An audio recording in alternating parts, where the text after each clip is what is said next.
recently, being clean from opioid addiction. So saying those are the kind of bitches you get from the crack house, it's like, whoa, we've seen the recent deaths from people, overdosing and stuff, from the DMXs to the Michael K. Williams. Like, we're not gonna play those type of games because you don't know what anybody's dealing with. So I'm glad to say that I'm clean, but I don't know who else, because a lot of people were offended. Like, we haven't shared the stage in almost 20 years.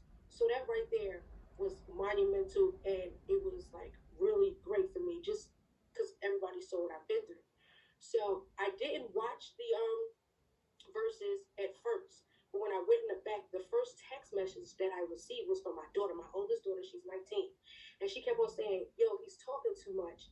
Like, he got to pipe that down. And I was like, no, it's verses. You don't know what's going on. So I hadn't heard the banter before. I did see Joe in the parking lot right after his sound check, and we embraced. So I didn't realize all of that stuff was being said before we arrived. When I had got off the stage the first time, that's when I started seeing the comments like, yo, he's wrong for that. So I'm like, oh, they going at it. It was said 4 times. 2 times before we were there in the building, because Vita was sitting backstage the whole time. I wasn't. And 2 times after we left the stage, that's what I heard. It was said that you need to feed them, these dusty bitches, whatever was said.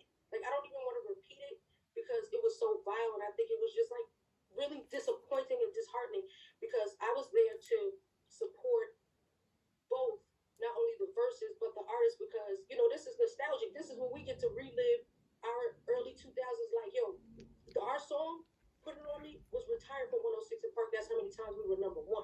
So anybody that was going against that, whether you want to bring up the past or anything else, me nor any female that was in the building on that stage should have never been verbally attacked. So there was never an apology there. I didn't even see the tweet. I saw a blog post the tweet that was the apology, and I was like, well, who is Little MOE and BIDA? That's not even our names.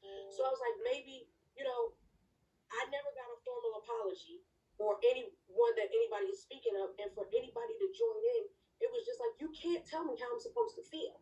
Like, I still have triggers. I'm healing, but I'm not all the way there. So I was actually disappointed and kind of humiliated for people that may be battling addictions or just certain terms nowadays. They just not gonna fly. So people have to be accountable. And I'm not asking anybody to cancel anybody, but I want people to know you have to be held accountable.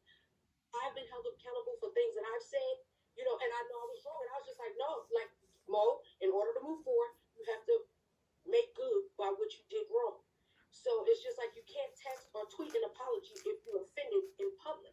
So I'm not looking for no Birkin bag or anything, but I just know how the streets work. So, I don't want it to go that way. See, I was like, yeah, I'll speak up because I want to stand and represent for women who have beaten battle addiction, who have seen me be a single mother of 5 and still push through and come back after being on reality TV and being called everything under the sun besides a child of God. And now I have to change that narrative, because if that's what somebody thinks of anybody that was on that stage, that's disrespectful.